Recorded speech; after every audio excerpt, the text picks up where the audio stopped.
Look what they've done to my wine, Ma. It's an interesting question to ask oneself and also Mama. But Mom used to make her own, so she'll always have a remedy. They usually do, right? But what constitutes wine? I could say life, but that's a bigger question. What constitutes life? And I'm not equipped to attempt this question. Where did all the wine go? Did we drink it up? Are we now tipsing our life and relations into oblivion? Maybe we're not supposed to know. Maybe the whole point is not to know the answer. Maybe we're not supposed to know the wine, but just its taste. So for answers, we can rely on our moody tongue. Maybe we can only know the fruit chunks. I think of some people like I think of those fruit chunks, not particularly central to my existence, but still quenching sweetness into the overflowing palate.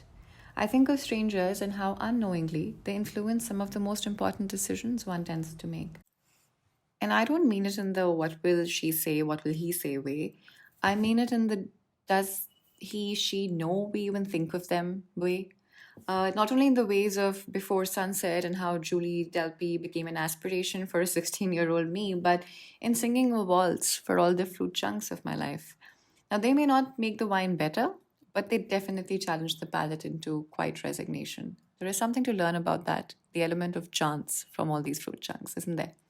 So, for what it's worth, to some people around the world, to somebody, we're all fruit chunks, right? Tannic, sweet, bitter, all of us pretending to be wine, singular and a multiple. And that is the millennial predicament.